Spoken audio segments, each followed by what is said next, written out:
নমস্কার বন্ধুরা, কাকুলিস কিচেনে আপনাদের সকলকে স্বাগত জানিয়ে আজকের রেসিপি শুরু করছি। আজ আমি তৈরি করে দেখাবো ইলিশ মাছের একেবারে ভিন্ন স্বাদের একটি রেসিপি, দক্ষিণ ইলিশ। এই রেসিপিটা বানানো একেবারে সহজ, আর ঘরে থাকা কিছু অল্প উপকরণ দিয়েই এই রেসিপিটা কিন্তু তৈরি হয়ে যায়। প্রথমে মাছগুলো আমি খুব ভালোভাবে নুন আর হলুদ মাখিয়ে নিয়েছি। আর এই রেসিপিটা বানানোর জন্য আমাদের একটা মশলা তৈরি করে নিতে হবে। তার জন্য একটা বাটিতে 2 টেবিল স্পুন টক দই অ্যাড করে দিলাম, 1 টেবিল স্পুন পোস্ত বাটা, 1 টেবিল স্পুন নারকোল বাটা, অ্যাড করে দেবো পরিমাণ মতো কাঁচা লঙ্কা বাটা।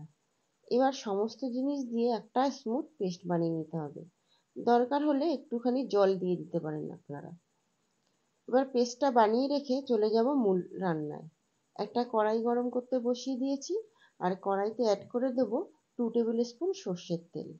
সর্ষের তেলটা খুব ভালোভাবে গরম করে নিতে হবে। সর্ষের তেল গরম হয়ে গেলেই অ্যাড করে দেবো কয়েকটা কারি পাতা। কারি পাতাটা একটু নাড়িয়ে চাড়িয়ে ভাজা ভাজা করে নিতে হবে। তারপর অ্যাড করে দেবো নুন হলুদ মাখিয়ে রাখা ইলিশ মাছগুলো।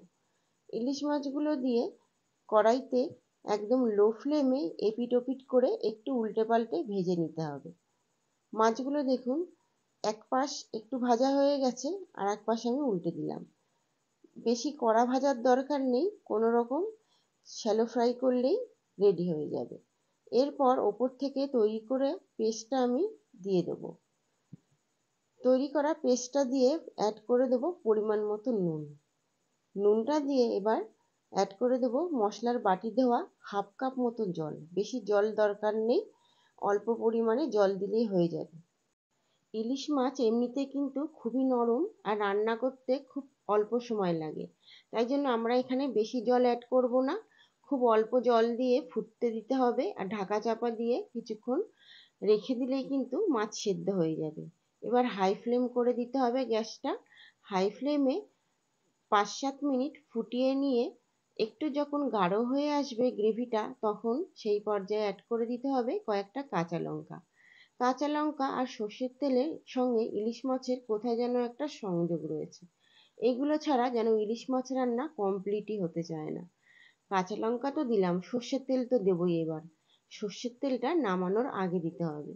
এবার দেখুন গ্রেভিটা একদম গাঢ় হয়ে গেছে। এই পর্যায়ে অ্যাড করে দেবো সর্ষের তেল। সর্ষের তেলটা দিয়ে গ্যাসের ফ্লেমটা বন্ধ করে দিতে হবে।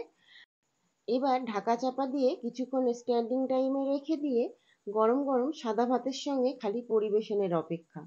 আশা করব আজকের রেসিপি আপনাদের খুবই ভালো লেগেছে। রেসিপি ভালো লাগলে অবশ্যই চ্যানেলটিকে সাবস্ক্রাইব করে দেবেন, বেল আইকন সহ একটা লাইক করে দেবেন, আর সুন্দর করে আপনাদের মূল্যবান মতামত কমেন্টের মাধ্যমে জানিয়ে দেবেন।